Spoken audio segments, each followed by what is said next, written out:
Picture a body washing ashore in Welch Beach in May 1943. The waves gently deposit what appears to be a drowned Royal Marine officer, his waterlogged briefcase still chained to his wrist. Local authorities find identification papers. Major William Martin of the Royal Marines. But here's the thing that will send chills down your spine.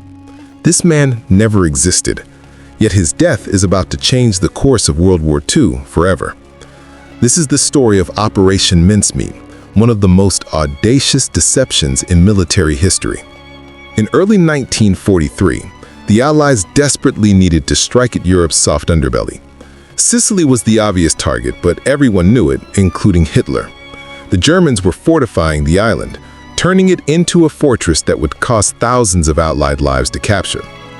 Enter two brilliant minds, Lieutenant Commander Ewan Montague of Naval Intelligence and RAF Flight Lieutenant Charles Chomlinley. These men conceived something so outrageous it bordered on fiction. They would create a fake person, complete with a tragic backstory, and use his corpse to deliver false invasion plans directly to German intelligence. But first, they needed a body. Enter Glyndwr Michael, a 34-year-old Welsh drifter who had died alone in London, forgotten by the world. In death, this homeless man would become more important than he ever was in life. Montague and his team transformed Michael into Major William Martin, crafting an entire existence from nothing. They gave Martin a fiancée named Pam, complete with love letters signed, "I loved you, Bill." They filled his wallet with theater ticket stubs, a stern letter from his bank about an overdraft, and even lint from expensive suits. The attention to detail was extraordinary. Martin had a personality, habits, even relationship problems. He became real in every way except the one that mattered.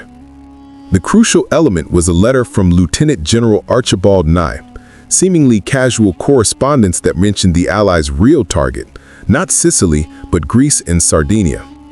The letter was crafted to look like insider information, the kind of intelligence that could change everything.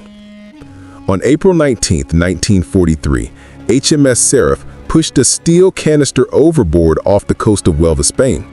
Inside was Major Martin's body, dressed in full uniform, his briefcase chained to his wrist containing those precious false documents. The location was perfect. Spanish authorities would find the body, and German agents operating in neutral Spain would inevitably get their hands on the intelligence.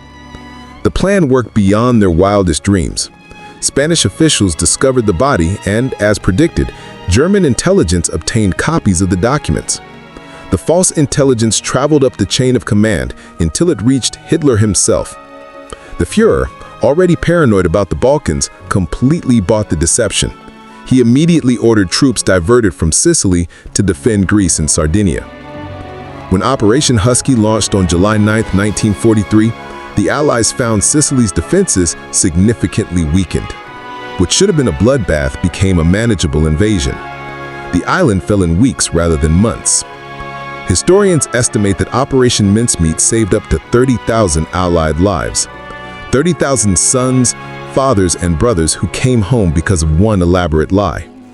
But let's not forget the human cost. Glyndwr Michael, who died alone and forgotten, received a hero's burial in a Spanish cemetery. His gravestone reads, William Martin, and for decades, locals tended his grave believing he was a real war hero. In a way, he was. The ethical questions linger. Was it right to use a real person's body this way? To fabricate an entire life, complete with grieving loved ones who never existed? Montague himself wrestled with these questions, but the mathematics of war are brutal. One man's dignity weighed against 30,000 lives. Operation Mincemeat remained classified for decades. When Montague finally told the story in his book, The Man Who Never Was, the world marveled at the audacity and ingenuity.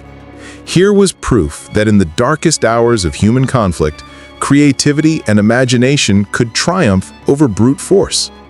The legacy endures because it reminds us that history isn't always shaped by thunderous battles or grand speeches.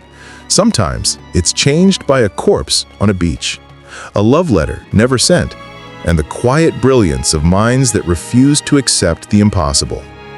Even the forgotten can alter everything.